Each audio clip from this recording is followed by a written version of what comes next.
Why, hello there, ladies and gentlemen, boys and girls, children of all ages. My name is Mr. Dogboat333, and welcome back to the new campaign trail. Now, last time we hopped in new campaign trail together, I believe it was 2016 four-way, which we opted in as Bernard Sanders. We established a new revolution in the United States, and we showed that the American people are tired of corporate greed, poor access to healthcare, and women. So we got that done.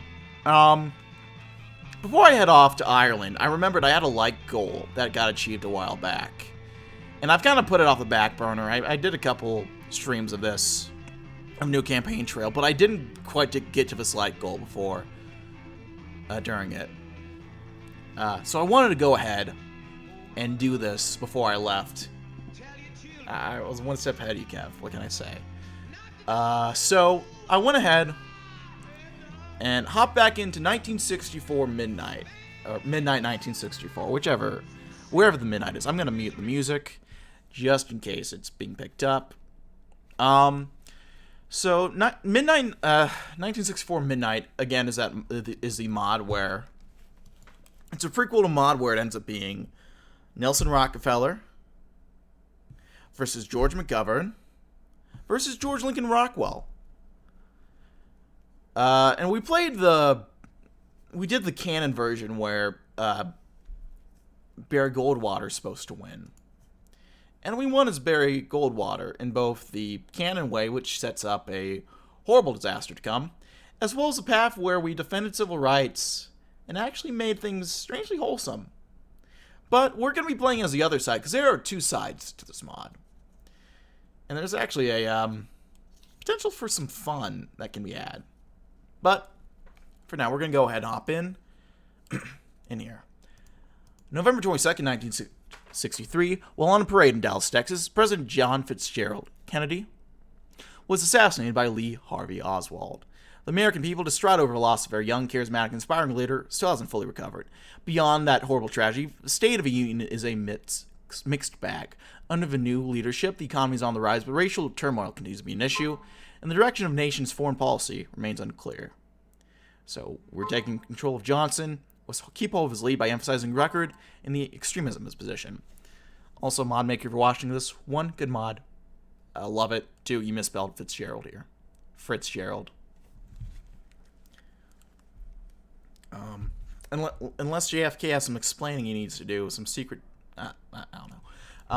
So we're not playing Goldwater this time. We're going to be playing as LBJ. The past few years, Lyndon Bains Johnson has been the nation's vice president, serving under the beloved Jack Kennedy. The office is largely a ceremonial role, with its duties being delegated to it by the president. No such duties have come, with Kennedy instead opting to seek counsel from his family, including his brother Robert, the Attorney General. It appears his only purpose was getting the South back in line in 1960.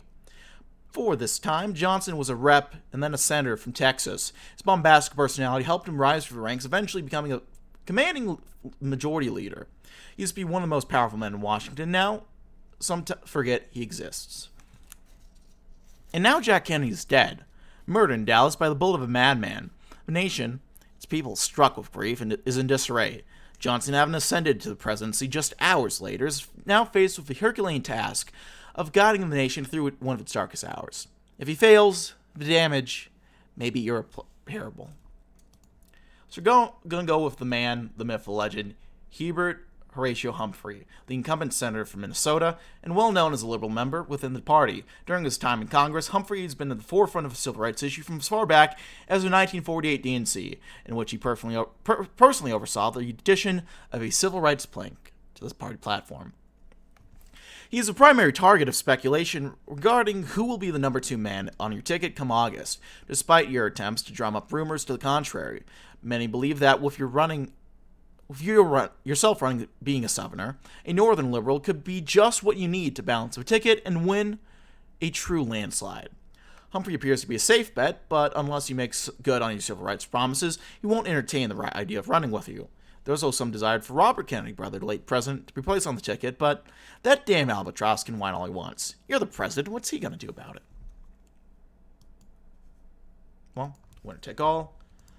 I should check my stat messages real quick. But this is where the map lays out at the start. The issues are opinion of Kennedy, desegregation, the Great Society, Vietnam, and law and order.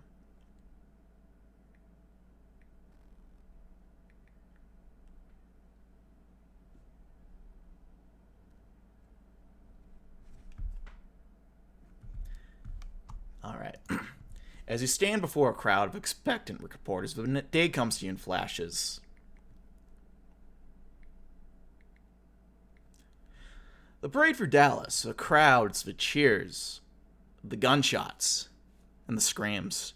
You wake up in a hospital full of Secret Service and learn that you will be the next president of the United States. And you stand next to a blood-soaked Jackie Kennedy on Air Force One as she tearfully listens to you recite the oath of office. Your first words as president will shape how this nation begins to recover from the tragic loss it suffered in the next year and a half of your unexpected administration. This is a sad time for our people. We have suffered a loss that cannot be weighed. For me, it's a deep personal tragedy. I know the world shares the sorrow that Mr. Kennedy and the family bear. I will do my best. That is all I can do. I ask for your help and God's. Your address lasts less than 40 seconds, but hits the mark in every way. Following the loss of their beloved president, the American people are in a state of mourning, unseen in history. With any luck, you can guide them through the tumultuous times. Godspeed, Mr. President. And there we go. We are winning in a landslide right now. It's been 5 days since the death of President Kennedy, and the nation is still looking for answers. Most of Kennedy's former cabinet has agreed to stay on, which has helped us add a sense of stability to the administration, but things are far from perfect. A suggestion of former President Dwight Eisenhower, you're set to give a televised speech to a joint session of Congress. Following an introduction by House Speaker John W. McCormack, you take to the podium. What will you say to the somber, waiting crowd before you and the millions of Americans listening today? On the 20th of January, 1961, John F. Kennedy told his countrymen that our national work will not be finished in the first 1,000 days, nor in the life of his administration. But he said, let us begin. Today in this moment, I say, let us continue. Harkening back to the late president, your hopeful tone helps comfort many of the viewers, but also sets up your administration to act as something of an extension to Kennedy's, which will further tie your legacy to his, for better or worse. We're going to start campaigning in Ohio. You'll understand why. While some time has passed since Kennedy's death, you're eager to truly begin your presidency. Your State of the Union address earlier this month was an audit on all the issues, beyond even the assassination that faced the country. Your declaration of an unconditional war on poverty was especially well received by the public and began building support for administration. What do you plan to focus your efforts on as you lead into the year primaries? I've got plans, big plans. Plans for schools, hospitals, hell, maybe in a dam or two. And Dick Goodwin's got the perfect name for it, my Great Society. After Kennedy's death, I have some unprecedented political capital, and by God, the Great Society is where it's going. You met with Senator Wayne Morse to discuss the potential for a new Education Act, one which would give more than $1 billion in aid to universities and colleges. This bill is quickly passed, and you'll even give a televised address before signing it into law. You're sat in the Oval Office on a dreary afternoon, mulling over days reports, before suddenly your Secretary of State, Dean Rusk, barges in. Not goddammit! You angrily blurt out, Rusk apologizing with a hurried breath. I'm sorry, Mr. President, but, well, there's something you should know. Well? Robert Kennedy.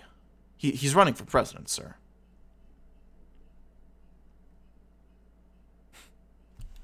Kennedy will be a tough son of a bitch to beat, but he ain't president yet. Let's throw everything we got at him. I want us proposing new bills every day. I want state visits with the press all over them. I want every household in America to remember who's getting them through this crisis.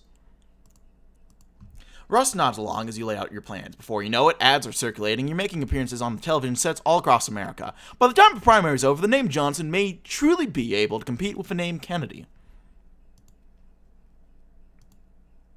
Back to Ohio. It's been 3 months since the Democratic primaries began, and it's been a closer race than you'd hope. While securing victories in Illinois, Indiana, and even Oregon, Bobby Kennedy's managed to pull up upset victories in New Hampshire and Wisconsin. Now all that remains is California, a crucial state in a winner-take-all delegate system where Kennedy seems to have an edge in the polls. Whoever wins is likely to take the nomination. How will he try to secure victory?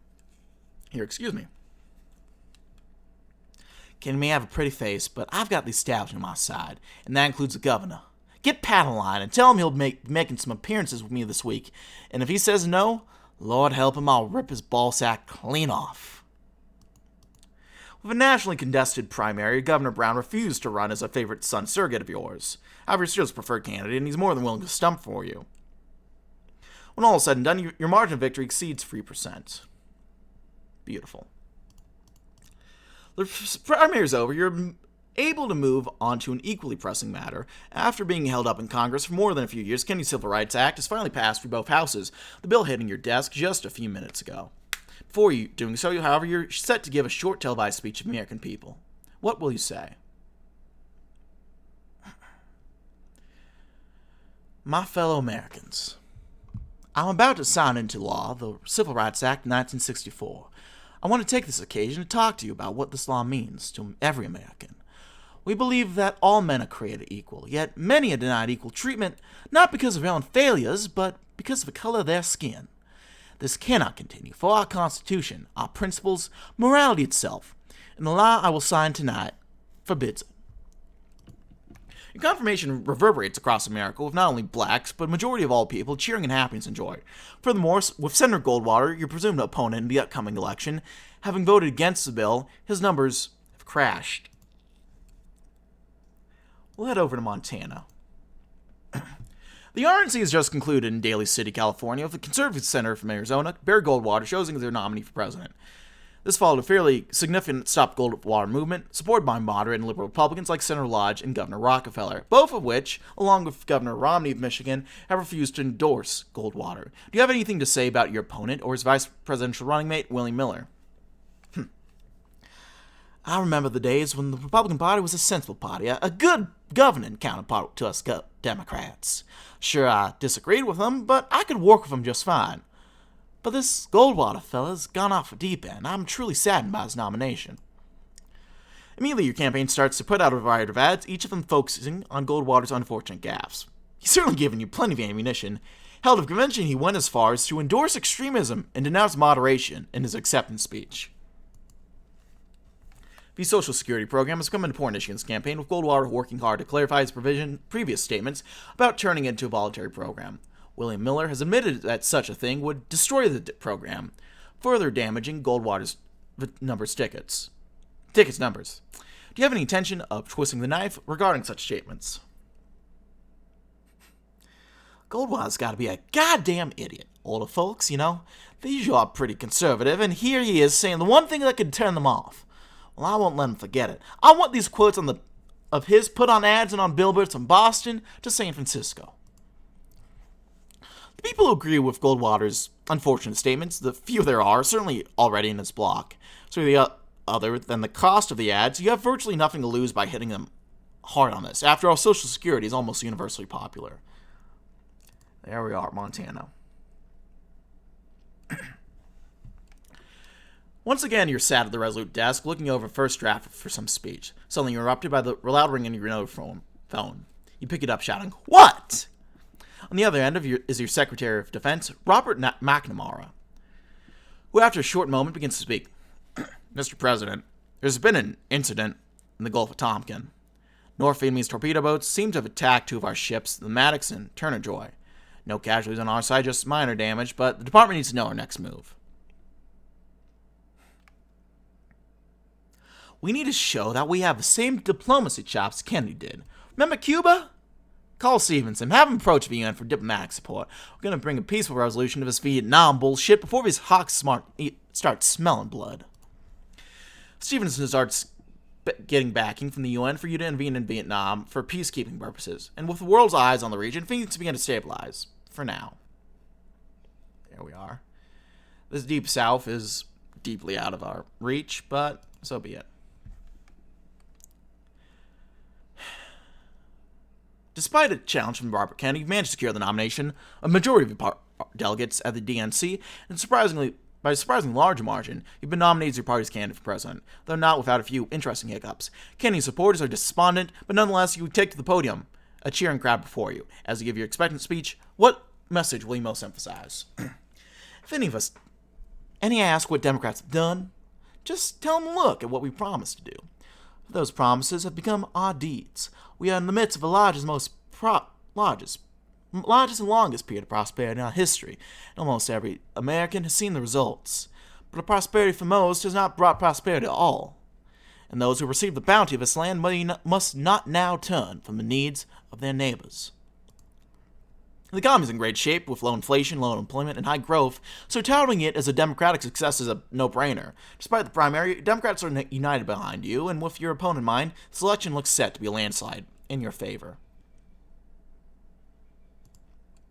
Hold up, Montana. The past few months, you've stayed silent about your choice of running mate, generating, as you contended, lots of interest and speculation among the press. At the convention, you finally announced your choice, Senator Hubert Horatio Humphrey of Minnesota, a staunch liberal who helped greatly with the writing and passage of the CRA. What sort of mention will you give him in your acceptance speech?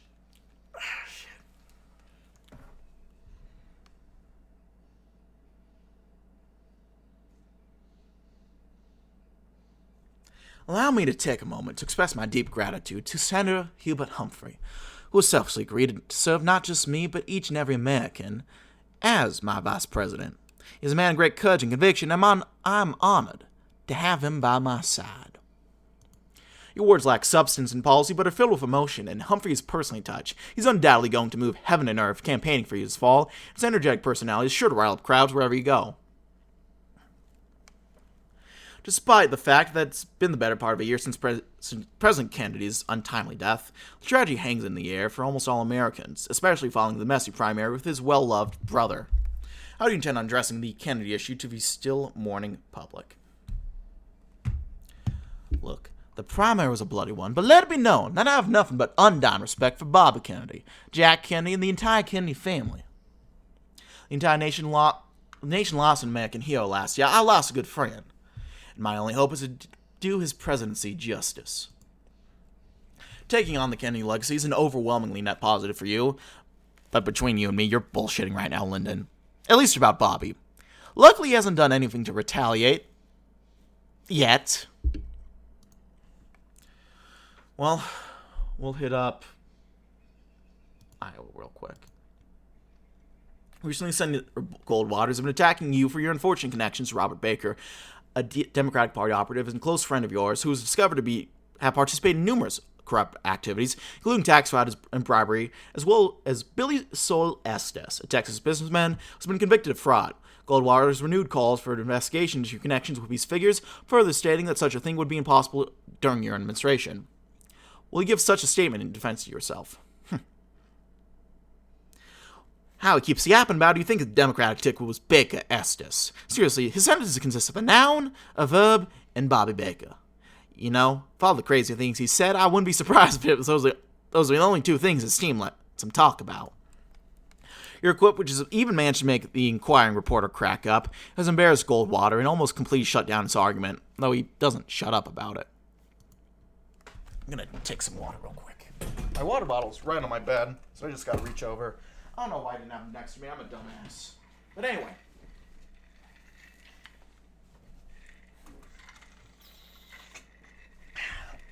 Earlier this year, your speeches at Athens, Ohio, and Ann Arbor, Michigan, you pledged to create what you call a great society. In your speeches, you made vague statements on multiple important issues, namely healthcare, civil rights, education, among other emerging challenges that you put it. Could you speak a little more about your domestic agenda and how exactly you would address these problems? If you want specifics, just take a look at what we've already passed. The Economic Opportunity Act will go down in history as the first and most vital step towards a complete and total elimination of poverty in this nation, which is, has been, and will be my primary goal. Bully him. I'm on it. The effect of this act speaks for themselves, with poverty rate having fallen over the past few months. Yourself having highlighted a specific example that so far seems to be working, you've energized your base while leaving Goldwater with little room to attack you. Beautiful Montana. 4 days ago, at a campaign stop in Indiana, Senator Goldwater spoke to a crowd about the conflict in Vietnam. Things were going well until God knows why, he started talking about how there's a craven fear of death in America, and with it, an irrational phobia of nuclear weapons. We ought to lob one of those at the men's room in the Kremlin. All the crowd could do was just gasp in shock. Do you have any comment on the statement? This type of irrational statement is indicative of the exact kind of wacko this Goldwater nut really is. Nuking Vietnam. It's unthinkable. Who will you vote for this November? A man who wants a nuclear holocaust or the man who signed the nuclear test ban treaty? Televised address, Goldwater tries to clarify his view, but it's not enough to negate the scathing attack you just given. Your campaign starts popularizing quips. In your guts, he's nuts, and in your heart, he might. Both parodies of Goldwater's slogan. Well, it's looking pretty good so far. About to say goodbye to it. It's almost midnight, yet you're still awake, pacing back and forth in one of the White House's many living rooms. Earlier that day, the Warren Commission has officially handed you their almost 900-page report, yourself splitting its sections for 8 to go over it. It was Moyers who broke the news to you that in the report's conclusion, it said that it could not rule out the possibility that Mr. Oswald had help from within the executive administration. Immediately, you threw your chair across the room in a rage. You wiped sweat from your forehead as you ran to your wife. I just know it was Bobby who put that in. Just couldn't handle losing. That bastard! When he gets out, he'll destroy every goddamn thing I've worked for. Lady Bird from her seat on the couch gives a soft suggestion. Honey, you don't have to release it if you think it'll make you look bad.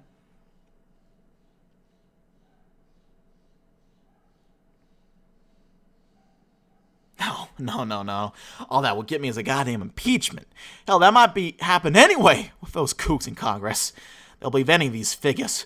What the hell was I thinking? Putting Coop and McCloy on there. They're putty in Robert's hands. Lady Bird sits silently, listening as you rant. When you're finally done, she invites you to sit with her, and you slowly drift to sleep in her arms. Still looking okay so far. Montana. The Warren Report has been released to the public. The nation is aghast. Within hours, the New York Times ran a striking, though exaggerated headline reading, Johnson implicated in Kennedy assassination. Other papers followed suit, and now the whole nation has been hyperfixated on the report. It's instantly infamous line. Your report numbers have crashed, and the election has suddenly become competitive. Your campaign has set up a press conference with more viewers than even your first State of the Union. What will you respond, as a reporter asked point blank, if you were involved in the assassination? Jesus Christ, I can't believe my ears. Don't you know I ordered that damn report? You think I would have done that if I killed him? If just half of you press folks could use your goddamn brains and think for once. Just think. I can't believe I have to deal with this bullshit. Your outburst is widely reported by the, dozens of reporters currently sitting in the room. At the very least, viewers at home are putting 2 and 2 together about you having ordered the report. I know it's a stressful time for you. Just try not to fuck things up even further, will ya? Well, it's looking a lot rougher now.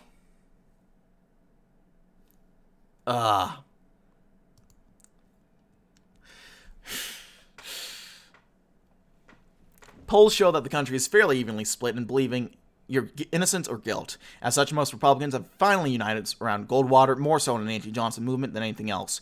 Despite your denial of any involvement in the assassination, most members of your administration, including Attorney General Nicholas Katzenbach, close friend of Bobby Kennedy, have resigned, citing concerns over integrity. For more, Goldwater's called for your resignation. Would you consider such a thing?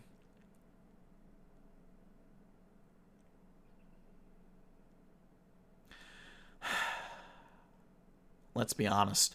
Everyone knows there's not a chance in hell I'll resign. Goldwater and these assholes are just saying whatever they can, grasping for every little gain they can in the polls. Let's treat these calls as what they are, political ploys. Ignore them.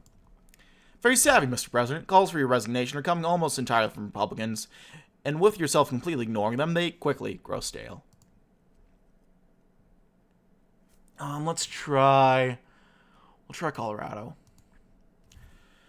Recently, you've been making, let's say, interesting claims about Bobby Kennedy that he was responsible for the results of the Warren Commission.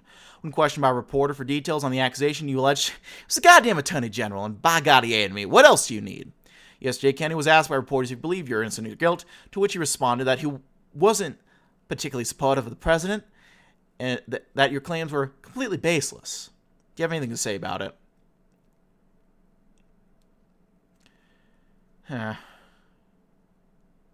None of these are the best. Look, maybe what I said was a little bit out of tune. Making no mistake, I still think he's guilty of sin. Perhaps I can, quiet down a bit on the whole thing. After all, he's not the man I'm running against, and how the polls look, I might actually have to campaign now. This is a smart choice of action, which is a refreshing change of pace compared to what you've been doing over the past few days. Your numbers will take a hit, but at least you aren't making things worse.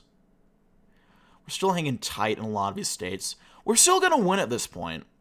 In a bit of a landslide, though not as nice as one as before. It's been a few days since the Warren fiasco, and you're expected to be back on the trail tomorrow. Your advisor is just desperate to give you some good positive press, prepared some speeches for you to give on NASA, a universally approved issue. As you step warily into before a crowd of anxious supporters, what would you say on the issue to, Lord willing, start rebuilding your base?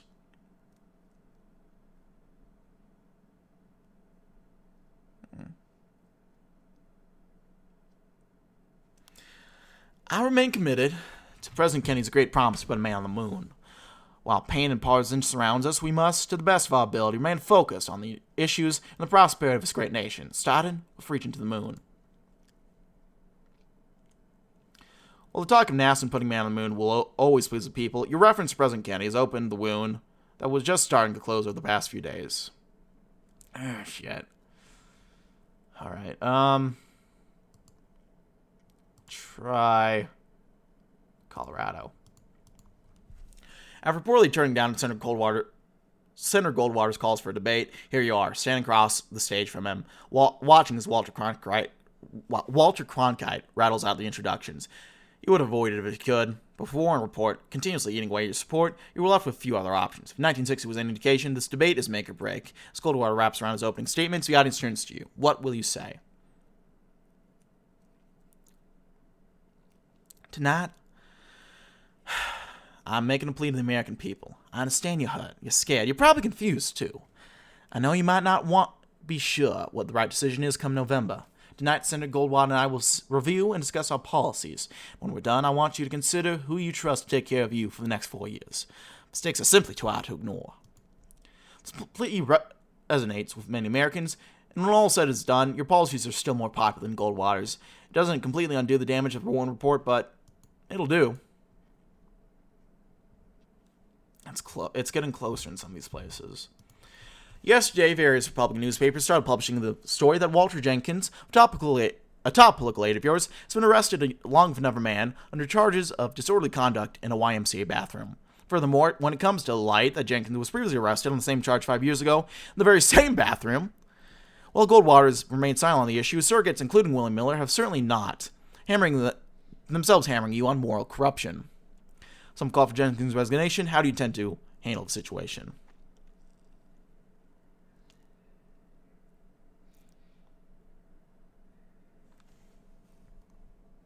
Until yesterday, no information had ever been raised a question with respect for his personal conduct.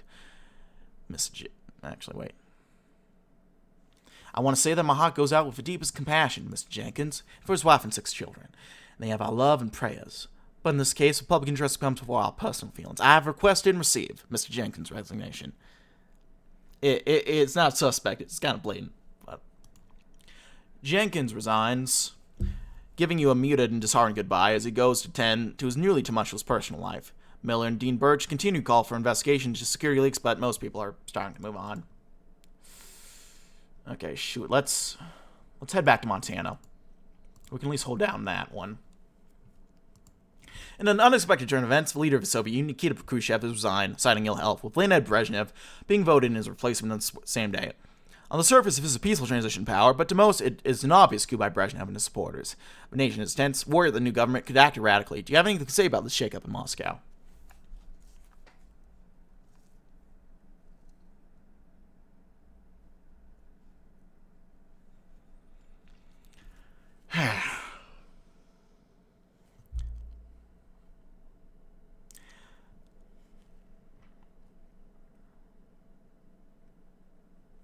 The best thing for us to do right now is reassure the people. This is a worrying development, yes, but it's not the end of the world. We need to stay calm. I already have plans to meet with Ambassador DB333, among many other officials, to ensure stability and peace. Your meeting with DB333 goes over well. Soviet ambassador reassuring you that Soviet foreign policy will remain unchanged. This temporarily eases fears, but they're reignited when, a few days later, Communist China tests their first nuclear weapon at Lop Nor. Oh shit, we're still hanging on. Keep pushing. Perhaps the most tumultuous and chaotic election season in American history is finally nearing its fateful end. Emotions are at an all-time high, and many are calling this race a true toss-up, further adding to the nationwide stress. The day before voting begins, your campaign sets up an election night program, which you can speak directly to the American people. The eyes of America upon you. What will you say?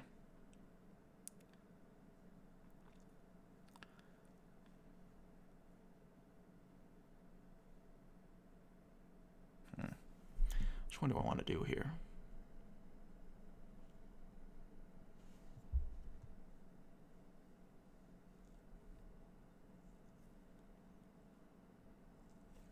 My fellow Americans, I'm in the White House with Mrs. Johnson, Linda, and Lucy. In a little while, Mrs. Johnson and I will go to Texas to vote and await the election results. It's appropriate the White House will be empty tomorrow, for you will be selecting the man who will live here for the next 4 years.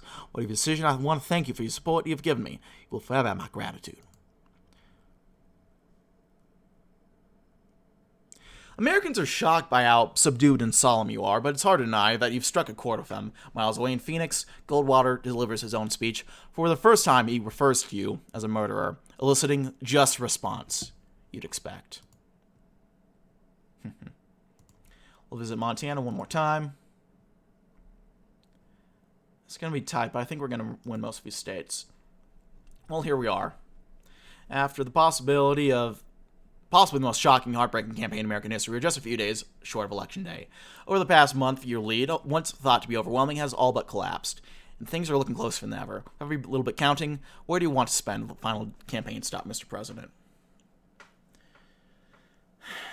Jesus, enough. Enough of all goddamn visits. Any more and I'll go out the same way Jack did. Just this time. It'll be a broken-hearted liberal rather than a pinko commie. For the final time, I need to set the record straight to all Americans. Moyas, get the camera rolling. Americans across the country are again greeted by your face on the televisions. Some turn it straight off, but many listen as you begin to once again explain your innocence, your sincere words striking chord. Perhaps you can finally reverse the trend of your bleeding support. Let's find out, won't we? Imagine voting for fucking Goldwater, like.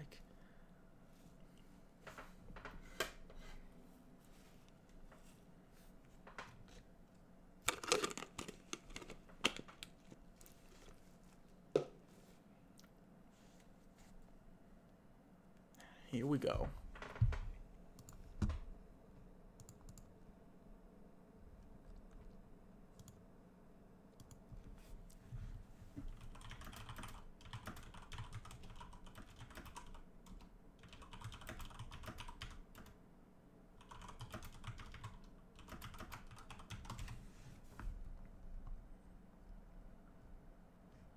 Well, sorry, I was busy looking at something. We won.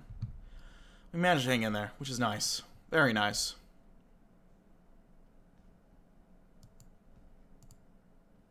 We're not getting any more applications yet. That's all right. Well, we won in Texas. We've won in parts of the Upper South. New England we've held on to. Colorado might have been close, but I kind of figured that was going to go. California's hung tight. Nevada. I'm most worried about Montana. And once we got that, it's... Well, yep. Election's done. It's going to be 372 to 166. Goldwater's the nerd emoji personified. No, not the nerd emoji. The, which emoji is that? I forget. Yep, 372 to 166. Johnson wins in landslide. Landslide Lyndon says no warn. Won. Who, anyway? Well, Lyndon, it was touch and go there for a minute, I admit, But you actually managed to pull the damn thing off. No matter what they threw at you, you always came out on top. Bobby Kennedy is no doubt off somewhere in Boston, sulking that his little stunt didn't lose you the election. The campaign began. You were afraid you couldn't escape the legacy of your predecessor. Now you've not only established your own legacy, but Robert's name will be forever shackled to this old quagmire. If you can clear your name, something greatly facilitated by being reelected, you may even be able to expose Kennedy's involvement and reveal him once and for all to be the nepotistic little shit-ass he is. It's likely you'll have the same kind of sway in the party now that you've cemented victory in your own right. We'll be leading the Liberal wing for the next 4 years. The South, of course, is still angry with you. The good news is, with your confident victory, it's unlikely to affect you too much in Congress. The bad news, with Goldwater's numbers in the region and people like Strom Thurmond's stringent parties, the solid South could be gone forever. Still, you've got supermajorities in Congress and a clear majority of Americans behind you. Barring any catastrophic policy missteps, there's no reason you won't be able to run again in '68. Proponents of the Civil Rights Act and the Great Society are eager to see what you make of the next 4 years. Congrats, Mr. President. You've struck the high road when it all worked out in the end. The next day, the sun shines just a bit brighter. It's morning in America at last. So, historical results. We'll do results by state real quick. Let's see what the closest were. Montana was close, but not that close, really. Same with Colorado, Nevada. And a lot of it's just nothing. So we're going to play this again one more time. Pause the music. I love that song, but I can't. And we're going to do something a little bit funny. Gonna speed run. Gotta work on Pennsylvania.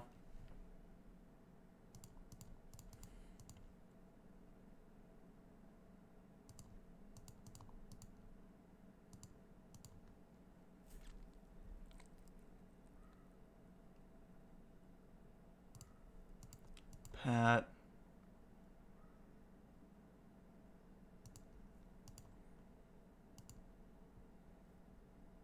I'm doing this.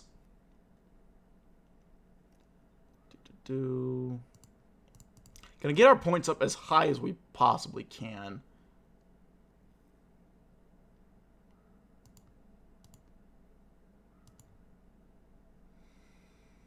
I'm trying to remember where I'm gonna need a campaign. If I can't even win this, which you'll see what happens when I do.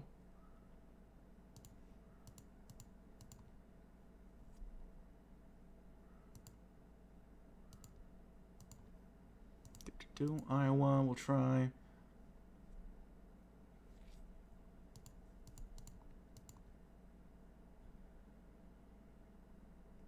Bobby, Jackie, entire Kennedys. It's gonna get a little funny soon. You'll see why. We gotta make it to.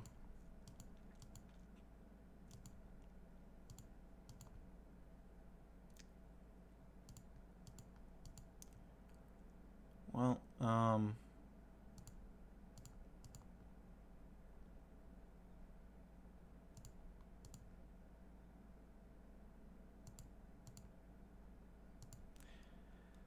let's go back to this.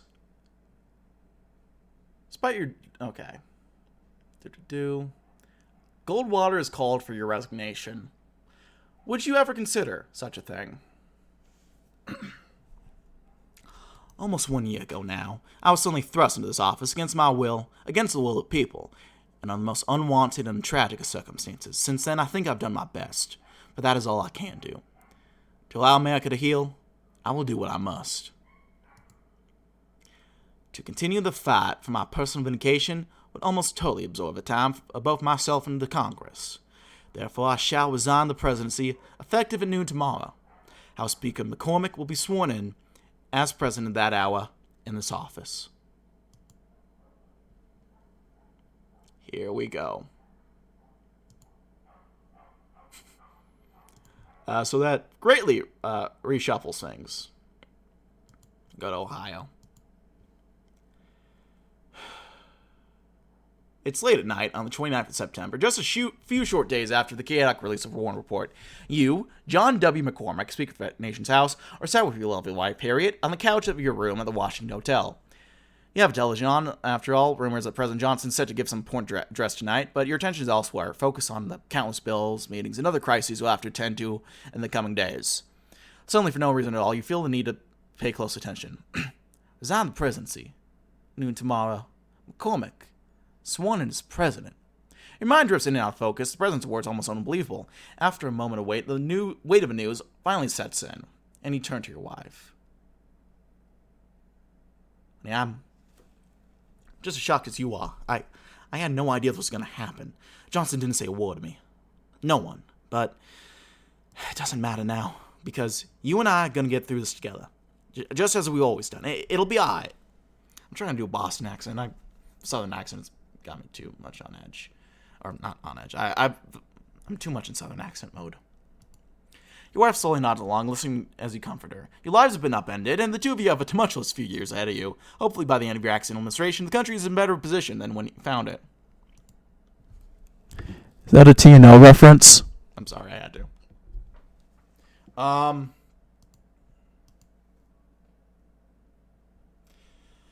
Congratulations, Mr. President. Following the sudden resignation of former President Johnson, you, being next in line for it, have assumed the office. You're a largely unknown figure to most Americans, and almost everyone, from Republicans to Democrats, are almost despondent with the events of both today and the last few weeks.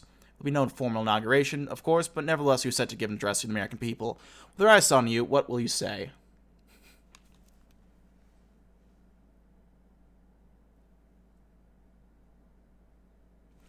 My fellow Americans, it's with a heavy heart that I stand here tonight as your president.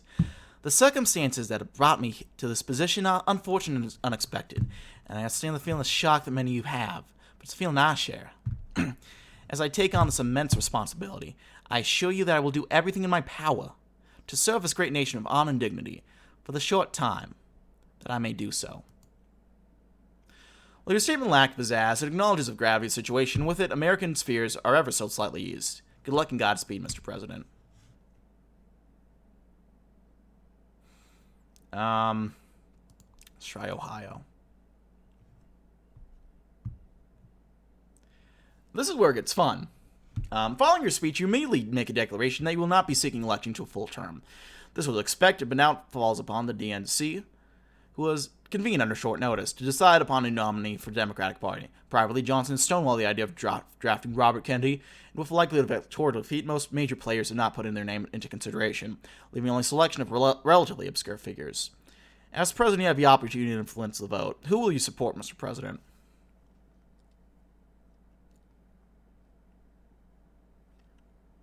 The American people deserve someone who can lead the nation into the future, who can put the tumultuous events of this year behind us. That is why I urge the delegates of this committee to vote for Senator Church of Idaho, a man of conviction, passion, and most of all, heart. Senator Frank F. Church is nominated on the third ballot, following which Senator George S. McGovern of South Dakota are nominated as a running mate. The two are an energetic pair. Their path to victory is one which many consider to be as odd as it is unattainable. That's actually close. There's still hope yet, but wait and see. As nominees begin campaigning, God bless them, you're left with a harsh and thankless job of governing the nation. By far the most pressing issue on your overfilled plate is that of a warrant report and the so-called Johnson question. Many are wondering if there's to be a formal investigation of the former president. There's even some discussion of the pardon, though Johnson has requested one. How do you plan to navigate this delicate issue?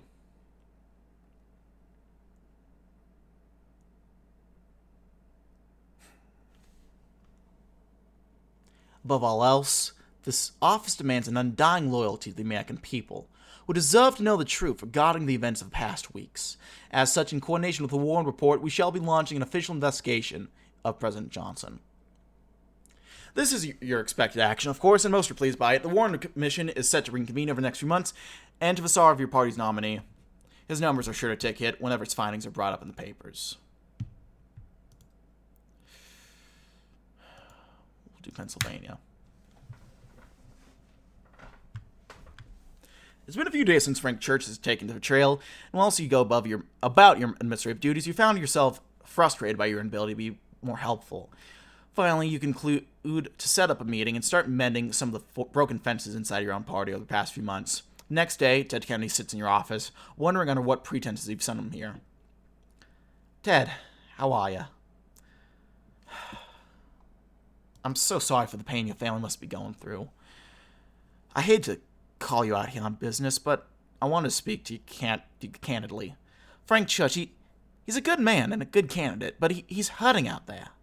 If he wins, he'll go to bat for your brother and make sure that if there was any wrongdoings, everyone, including any government agencies involved, are held accountable. Can you help us? Jesus, you're putting me in a tight spot, but... I know, Frank. We've spoken a few times on the Hill. I've spoken to Senator McGovern as well. They're good, honest men. And I believe you when you say they'll hold the guilty parties accountable. Of course, for help. Just tell me what you need. What is this campaign? Lyndon Johnson resigned. We're now trying to help the Democrats win. It's very, very not good. It's the same one. It's the same path.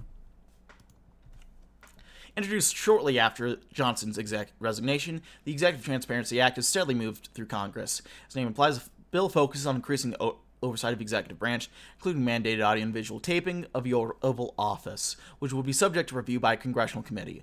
While it enjoys overwhelming public support, it has been held up in the Senate, with its critics citing severe concern over the integrity of national security. With your former position in mind, do you have any intention of intervening for or against the bill?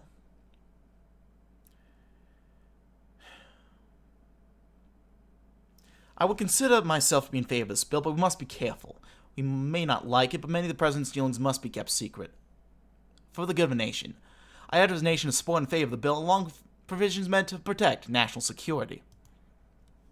Many senators take to your suggestion, including Goldwater, who personally adds an amendment designed to keep certain types of documents classified. With these provisions, if the Senate passes it, and following the House's second vote, you sign it to law. It's very close. Go to Ohio. Election day is right around the corner, and with it, the fate of your administration hangs in the balance. Goldwater seems to have the edge, but polls in countless swing states are terribly close. While you haven't played much of the role in the campaign thus far, you have an opportunity to take your choice of measures to help ensure the victory of your party. What will you do?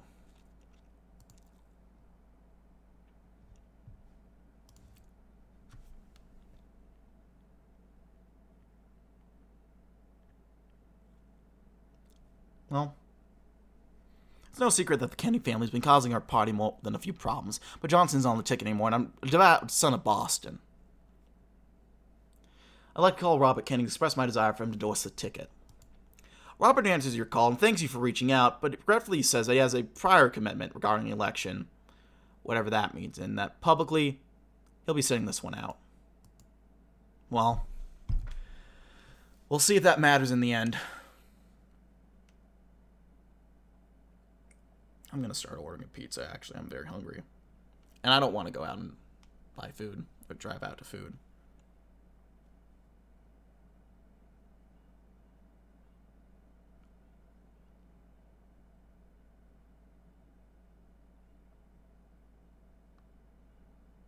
Yeah.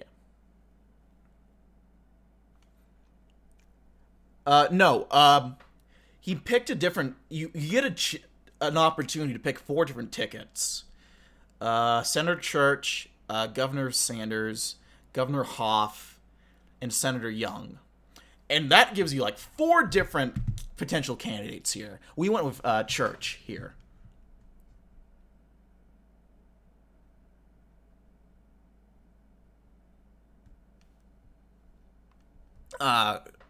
McCormack will not run for office here. I want something else. I forget if they have good wings here.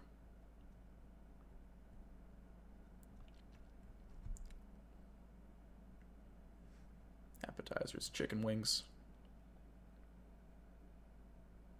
Mozzarella sticks sound good. I'll go mozzarella sticks. This is very close. Do side of red sauce. We won the election. It was close, but we did it. Yeah, I'm getting pizza. I'm getting mozzarella sticks too. Why not?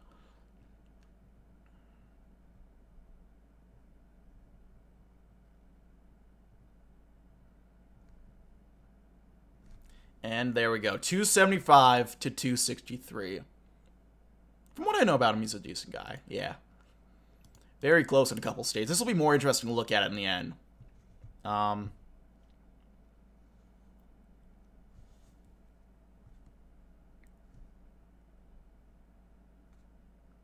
we go. Place order. Church wins presidency in stunning upset. 4th Democratic president in less than 2 years. That's a little rough, isn't it?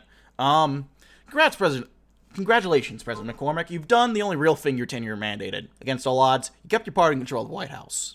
The immediate aftermath is a complete circus. You managed to defend Democrats down ballot, leaving Congress in your party's hands, though not without a few losses. Republicans are scrambling, trying to make sense of how in hell this could have happened. The good news, in light of everything, the Republicans now have divisions almost deeper than those within the Democrats. Though Church and McGovern are a somewhat polarizing pair, the managed to win among traditionally conservative constituencies in their home states, and hopefully that bipartisanship will translate to their leadership of the country. Across the aisle, Goldwaterites and conservatives are desperately trying to cling on to power, while liberal Republicans lambast them for their embarrassing defeat. The bad news is, this is where your journey ends. You're thrust into the presidency in the most unforeseen circumstances. And now even the hard-working party man, you've delivered Church to the White House. You could return to the House if you were so inclined, but the legacy you've built will forever be a blip between the infamous President Johnson and the kind leadership of President Church. With a sad smile, you wave to the crowds on Inauguration Day. It was only a brief shining moment, but you hope you've done well for your country, and you welcome the new administration. For its war for President McCormack, America owns you know more than they will know. At the cusp of midnight, you led us, like a shining beacon, into a new dawn. Closest states.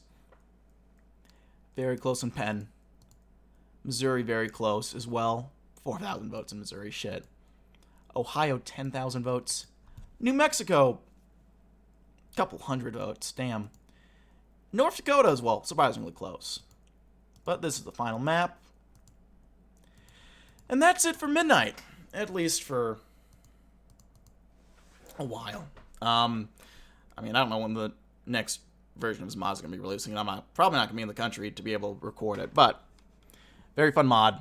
That's going to be it for now, friends. Thank you so much for watching. Like if you liked, dislike if you didn't, leaving comments, feedback down in the comment section below. How close was Idaho? Kind of close, actually.